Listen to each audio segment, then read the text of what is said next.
Hello ನಮಸ್ಕಾರ ಎಲ್ರಿಗೂ welcome back to our channel. ಇವತ್ತು ಹಿತ್ಕಿದ ಅವರೆಬೇಳೆ ಮತ್ತು ಪನ್ನೀರ್ ಹಾಕಿ ಹಿತ್ಕಿದ ಬೇಳೆ ಪನ್ನೀರ್ ಗ್ರೇವಿ ಹೇಗೆ ಮಾಡೋದು ಅಂತ ನೋಡೋಣ ಬನ್ನಿ. ಮೊದಲಿಗೆ ಒಂದು ಜಾರ್ನಲ್ಲಿ ಶುಂಠಿ ಬೆಳ್ಳುಳ್ಳಿ ಪೇಸ್ಟ್ ಮಾಡ್ಕೊಳ್ಳೋಣ. ಹಾಗಾಗಿ ಒಂದು ಗೆಡ್ಡೆ ಬೆಳ್ಳುಳ್ಳಿನ ಹಾಕೊಳ್ತಾ ಇದ್ದೀವಿ. ಸೊ ಅದಕ್ಕೆ ಒಂದು ಪೀಸ್ ಶುಂಠಿ ಅದನ್ನು 3 ಭಾಗ ಮಾಡಿ ಹಾಕೊಳ್ತಾ ಇದ್ದೀವಿ. ಮತ್ತು ಅದಕ್ಕೆ 2 ಸುಟ್ಕೊಂಡಿರುವಂಥ ಹಸಿರು ಮೆಣಸಿನಕಾಯಿ. ನಾವು ಸಾಂಬಾರ್ ಪೌಡರ್ ಹಾಕ್ತೀವಿ ಖಾರಕ್ಕೆ, ಹಾಗಾಗಿ 2 ಮೆಣಸಿನಕಾಯಿ ತೊಗೊಂಡಿದ್ದೀವಿ, ಸಾಕಾಗತ್ತೆ. ಸೊ ಅದನ್ನು ಗ್ರೈಂಡ್ ಮಾಡ್ಕೊಳ್ಳೋಣ. ನೆಕ್ಸ್ಟ್ ಒಗ್ಗರಣೆ ಹಾಕೊಳ್ಳೋದಕ್ಕೆ 2 ಈರುಳ್ಳಿ ಬೇಕಾಗತ್ತೆ. ಸೊ ಹೆಚ್ಕೊಳ್ತಾ ಇದ್ದೀವಿ. ಅದ್ರ ಜೊತೆಗೆ ಸ್ವಲ್ಪ ಕೊತ್ತಂಬರಿ ಸೊಪ್ಪನ್ನು ಹೆಚ್ಕೊಳ್ತಾ ಇದ್ದೀವಿ, ಲಾಸ್ಟ್ ಹಾಕೋಕ್ಕೆ ಬೇಕಾಗತ್ತೆ. ಸೊ ನೆಕ್ಸ್ಟ್ ಇವಾಗ ಒಗ್ಗರಣೆ ಹಾಕೊಳ್ಳೋಣ ಬನ್ನಿ. ಸೊ ಸ್ಟವ್ ಹಚ್ಚಿ ಒಂದು ಪಾತ್ರೆ ಇಟ್ಕೊಳ್ಳೋಣ. ಸೊ ಮೊದಲಿಗೆ ಒಂದು 2 ಟು 3 ಟೇಬಲ್ ಸ್ಪೂನಷ್ಟು ಆಯಿಲ್ ಹಾಕ್ಕೊಳ್ತಾ ಇದ್ದೀವಿ.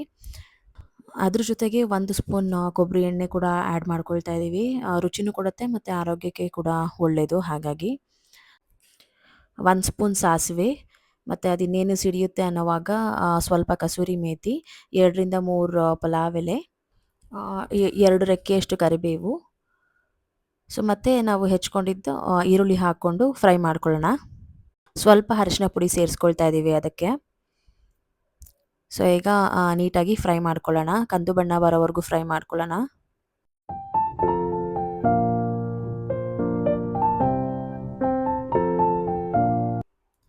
ನೆಕ್ಸ್ಟ್ ಹಿತ್ಕಿರೋ ಅವರೆಬೇಳೆನ ಹಾಕ್ಕೊಂಡಿದ್ದೀವಿ. ಅದು ಹಾಕಬೇಕಾದ್ರೆ ತೊಗೊಂಡಿರೋ ಕ್ಲಿಪ್ಪಿಂಗ್ ಮಿಸ್ ಆಗಿದೆ, ಹಾಗಾಗಿ ಅದು ಇಲ್ಲಿ ಬಂದಿಲ್ಲ ವಿಡಿಯೋದಲ್ಲಿ.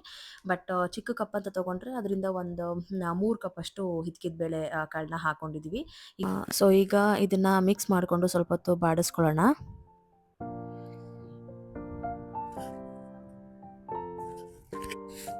ಸೊ ನೆಕ್ಸ್ಟ್ ಇದಕ್ಕೆ ನಾವು ರುಬ್ಬಿಟ್ಕೊಂಡಿದ್ವಲ್ವ ಶುಂಠಿ ಬೆಳ್ಳುಳ್ಳಿ ಮತ್ತು ಹಸಿರು ಮೆಣಸಿನ್ಕಾಯಿ ಪೇಸ್ಟ್ನ ಅದನ್ನು ಆ್ಯಡ್ ಮಾಡ್ಕೊಳ್ತಾ ಇದ್ದೀವಿ.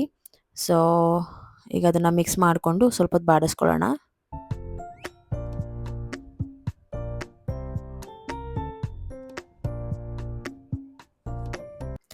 ಈಗ ನೆಕ್ಸ್ಟ್ ನಾವು ಮಸಾಲೆಗೆ ರುಬ್ಕೋಬೇಕಲ್ವ, ಹಾಗಾಗಿ ಮಿಕ್ಸಿ ಜಾರ್ಗೆ ಒಂದು 6 ರಿಂದ 7 ಗೋಡಂಬಿ, ಒಂದು ಅರ್ಧ ಕಪ್ ಕಾಯಿ ತುರಿ, ಮತ್ತು ಅದಕ್ಕೆ 1 ಟೊಮೊಟೊನ 4 ಭಾಗ ಮಾಡಿ ಹಾಕ್ಕೊಂಡಿದ್ದೀವಿ. ಸೊ ಅದಕ್ಕೆ 1 ಸ್ಪೂನಷ್ಟು ಹುರಿಗಡಲೆ, ಮತ್ತು 2 ಪೀಸಷ್ಟು ಚಕ್ಕೆ, 2 ಲವಂಗ, 1 ಏಲಕ್ಕಿ ಹಾಕ್ಕೊಂಡ್ರೆ ಸಾಕಾಗತ್ತೆ. ಅದಕ್ಕೆ ಒಂದು ಅರ್ಧ ಟೇಬಲ್ ಸ್ಪೂನಷ್ಟು ಗಸಗಸೆ, ಮತ್ತು ಒಂದು ಅರ್ಧ ಟೇಬಲ್ ಸ್ಪೂನಷ್ಟು ಸಾಂಬಾರ್ ಪೌಡರ್. ಆಲ್ರೆಡಿ ಹಸಿರು ಮೆಣಸಿನ್ಕಾಯಿ ಹಾಕ್ಕೊಂಡಿದ್ದೀವಲ್ವ 2, ಹಾಗಾಗಿ ಅರ್ಧ ಟೇಬಲ್ ಸ್ಪೂನಷ್ಟು ಸಾಂಬಾರ್ ಪೌಡರ್. ಮತ್ತು ಅದಕ್ಕೆ ಒಂದು ಅರ್ಧದಿಂದ ಮುಕ್ಕಾಲು ಟೇಬಲ್ ಸ್ಪೂನಷ್ಟು ಗರಂ ಮಸಾಲ, ಮತ್ತು ಒಂದು ಅರ್ಧ ಟೇಬಲ್ ಸ್ಪೂನಷ್ಟು ಧನಿಯಾ ಪೌಡರ್. ಸೊ ಇದನ್ನು ಹಾಕ್ಕೊಂಡು ಅದಕ್ಕೆ ಎಷ್ಟು ನೀರು ಬೇಕೋ ಅಷ್ಟು ನೀರನ್ನ ಸೇರಿಸ್ಕೊಂಡು ಗ್ರೈಂಡ್ ಮಾಡ್ಕೊಳ್ಳೋಣ ಬನ್ನಿ. ಈಗ ಕಾಳು ಕೂಡ ಒಂದು ರೌಂಡ್ ಫ್ರೈ ಆಗಿದೆ. ನೆಕ್ಸ್ಟ್ ಇದಕ್ಕೆ ನಾವೇನು ರುಬ್ಕೊಂಡ್ವಲ್ವ ಮಸಾಲೆ, ಅದನ್ನು ಹಾಕಿ ಮಿಕ್ಸ್ ಮಾಡ್ಕೊಳ್ತಾ ಇದ್ದೀವಿ.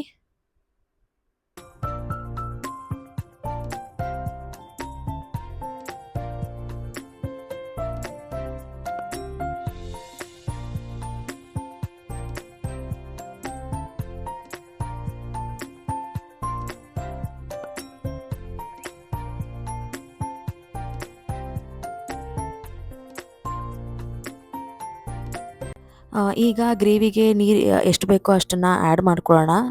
ಸೊ ಬಿಸಿನೀರು ಆ್ಯಡ್ ಮಾಡ್ಕೊಳ್ಳೋದು ಬೆಸ್ಟ್ ಯಾವಾಗಲೂ, ಹಾಗಾಗಿ ನಾವು ಕೆಟಲಲ್ಲಿ ಕಾಯಿಸಿ ಇಟ್ಕೊಂಡಿದ್ವಿ, ಅದನ್ನು ಆ್ಯಡ್ ಮಾಡ್ಕೊಳ್ತಾ ಇದ್ದೀವಿ. ಈಗ ನಾವು ಸ್ವಲ್ಪ ಹೊತ್ತು ಕಾಳನ್ನ ಬೇಯೋದಕ್ಕೆ ಬಿಡೋಣ. ಅಷ್ಟರಲ್ಲಿ ಪನ್ನೀರನ್ನ ಕಟ್ ಮಾಡ್ಕೊಳ್ಳೋಣ ಬನ್ನಿ.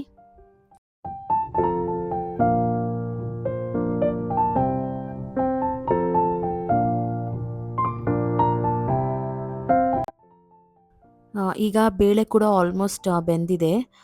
ನೆಕ್ಸ್ಟ್ ಇವಾಗ ಇದಕ್ಕೆ ಸ್ವಲ್ಪ ರುಚಿಗೆ ತಕ್ಕಷ್ಟು ಉಪ್ಪನ್ನ ಸೇರಿಸ್ಕೊಳ್ಳೋಣ.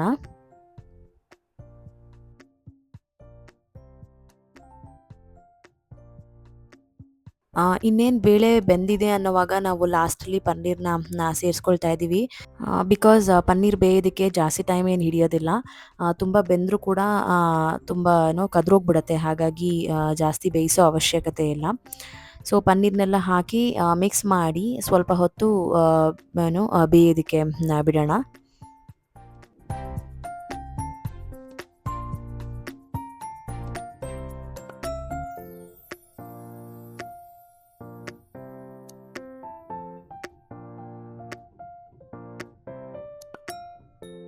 ಸೊ ಈಗ ಗ್ರೇವಿ ಚೆನ್ನಾಗಿ ಆಗಿದೆ. ಸೊ ಈಗ ಲಾಸ್ಟಲ್ಲಿ ನಾವು ಸ್ವಲ್ಪ ಇನ್ನೂ 1, 2 ಟೇಬಲ್ ಸ್ಪೂನಷ್ಟು ತುಪ್ಪನ ಹಾಕೊಳ್ತಾ ಇದ್ದೀವಿ. ಕೊನೆಯಲ್ಲಿ ಕೊತ್ತಂಬರಿಯನ್ನ ಮಿಕ್ಸ್ ಮಾಡ್ಕೊಳ್ತಾ ಇದ್ದೀವಿ.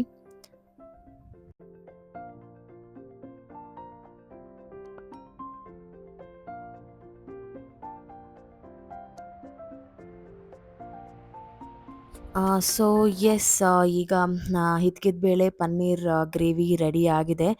ಇದನ್ನ ಪೂರಿ, ಚಪಾತಿ, ದೋಸೆ, ರೊಟ್ಟಿ ಯಾವ ಜೊತೆ ಬೇಕಾದ್ರೂ ಕಾಂಬಿನೇಷನ್ ಆಗಿ ಮಾಡ್ಕೋಬೋದು. ನಾವು ಇದನ್ನ ಭಟೂರ ಜೊತೆ ಟೇಸ್ಟ್ ಮಾಡ್ತಾ ಇದ್ದೀವಿ. ನಾವು ಲಾಸ್ಟ್ ವಿಡಿಯೋದಲ್ಲಿ ಕೂಡ ಭಟೂರ ಹೇಗ್ ಮಾಡೋದು ಅಂತ ಅಪ್ಲೋಡ್ ಮಾಡಿದ್ವಿ. ಐ ಹೋಪ್ ಎಲ್ರೂ ನೋಡಿರ್ತೀರಾ.